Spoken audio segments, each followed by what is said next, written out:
if you look at these few videos, you'll wonder. I think next time I would have put one like a cover up. I've learned that one. I'll bring it next time. Then, those are the ones who could spray. Now, there are those who use brooms to just sprinkle around the animal. Those who have the spray pumps, they use those which are specifically sold for herbicide management. Very, very low pressure from these pumps. They can't penetrate the skin of the animal, and even the nozzle, the way it is designed is to just sprinkle, not to put high pressure. If you consider the type of like on dilution, when you got some farmers, they have jerry cans which are, they say it is 20 liters, but practically it is 23 because it has bulge, it has the, now others use the cups, the bottle tops to measure. They say this cup is 10 mils, and you wonder whether it's really. And there's one farm where we removed the bottle tops from the same brand, and they are varying sizes of the bottle top volume. So you find even the gadgets used to dilute are not proper. It has been very difficult. I know it took us almost 6 hours to convince His Excellency to get away from the product he was used to change. So if the senior farmers have that resistance to change, we have a serious task. Because you were saying, I have all the technical people here. This is the product they recommend. I can't move away from it. So we really shouldn't assume this is an easy task of convincing the farmers to mistrust what they have been trusting for the last 15 or so years. Of course, that leads to the next place where they say non-consultation of veterinary personnel. They say these people don't know. I've been in this business for so long, and the majority don't consult. They actually, some of them trust their fellow farmers more than the professionals. And that's the problem. We need to develop that trust so that the farmers can now trust the recommendations you are giving, that it is in their interest and national interest. Of course, the general Acaricide knowledge gap in the supply chain, that has been clearly demonstrated by the drug shop owners. I want to assure this house that all the drug shops which have NDA license, it was clearly shown in the other demonstrated one that there was an NDA license. All of them present genuine academic papers and they are properly assessed, but after being licensed, then they deploy their wives or husbands or relatives or friends or in-laws.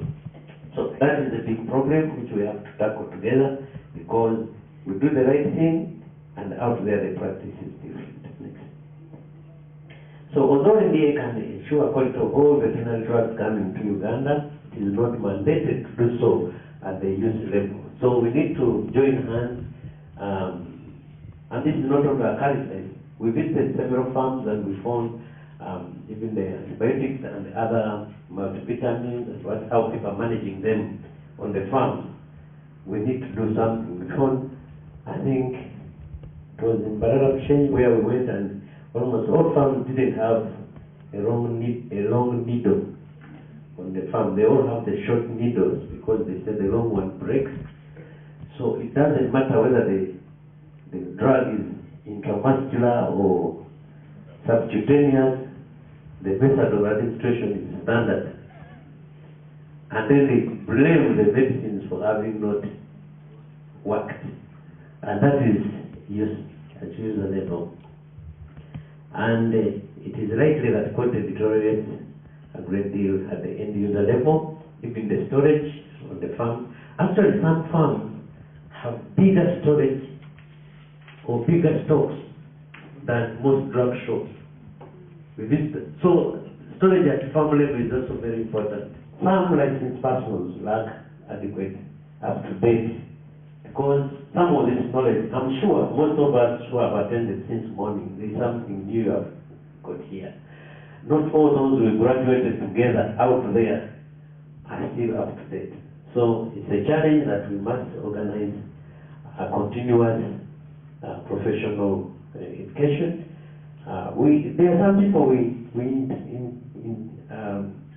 interacted with there in the field, and you'll find that, oh, I wish I had known. Some of them would wish to know. So we need to create fora to make our fellow colleagues out there up to date. And the last bullet has already been emphasized, that sometimes even those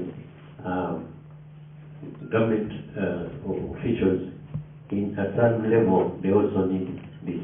Next slide. Having all the molecules on the market is very definitely to work against us. Testimonies from farmers indicate confusion of the so many molecules, some of which we are not helping. And as you have seen, we have all the molecules everywhere, so we can't say we can now regulate this molecule effectively. And but from the results of the Entebbe lab, you can see the farmers have already started making their own choices. The use pattern has already started to change, even before we make our intervention. So acaricide zoning and rotation at use level is difficult to enforce in the current liberalized market.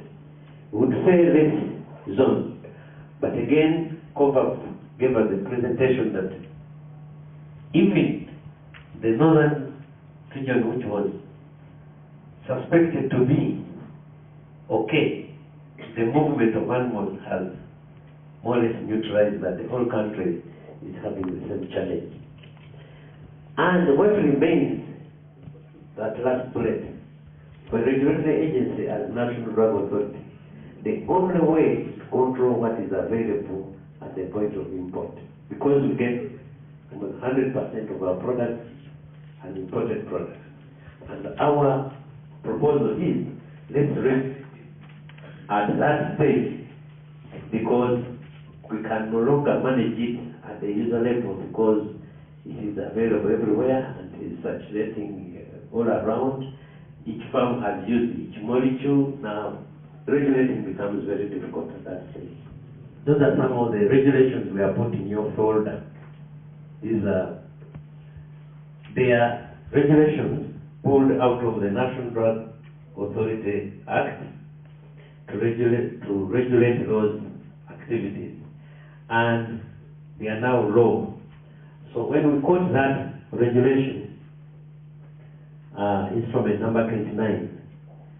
It gives National Drug Authority the authority to suspend the certificate of registration of any product where A, I went to straight to C. You have that regulation in your folder. C says the registered product is banned or is declared absolute by the authority. Now, if we find that is completely useless, what we can ban or declare it absolute.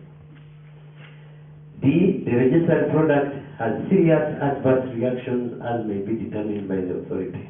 From our pharmacovigilance and the report, if we find so, we can use that reason to withdraw the certificate.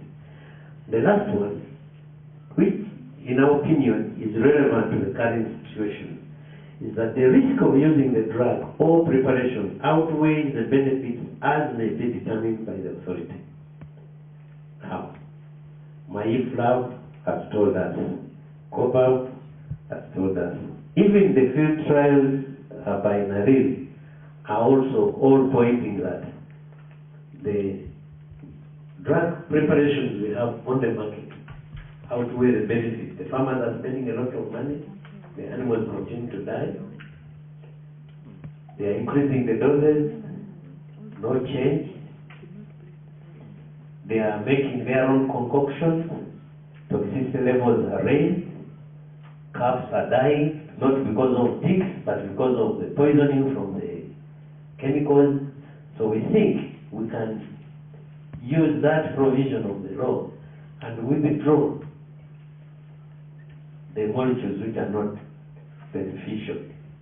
What we mean is that we can withdraw these molecules, say for 3 years, then use the same method of determining through the laboratory, field trial, and see whether after 3 years we have regenerated their potency, and then we introduce them back.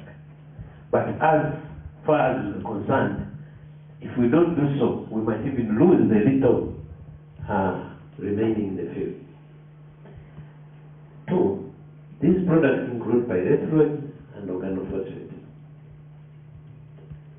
3, combinations should be banned because they limit options when resistance sets in. And of course, we have seen from the laboratory results and field results that the combinations have not given us the benefit which was anticipated. And we think maybe at a later stage they could, because they are exposing both molecules to resistance. And the fourth recommendation is that for the sake of cessation flies, we recommend use of low concentration of pyrethroids in formulations that cannot be abused, like the poirons, because they will come in concentrations which are just poirons. And I'm reliably informed by the scientists that the low concentration, like 1%, can keep off the flies, but will not be abused because of the formulation will be low concentration, and the packaging will not be also in the form which can be abused, so that we fight the flies, but we make sure it is not abused for tick management. What we have recommended is 1, continuous pre- and post-market surveillance. Continue to keep big samples, testing, and the pharmacovigilance. So we need really more support to our laboratories. We've heard that getting even the bottles is a problem. It's good the director is here, he had a message, and the others, so that our labs are really given more support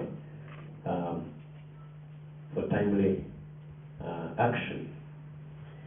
And we would like to use those, the pharmacovigilance regulation, again, Central Instrument number 37, which requires people to report any adverse effects or reactions from their field to National Drug Authority. Now we have copies in your file, you can refer to them.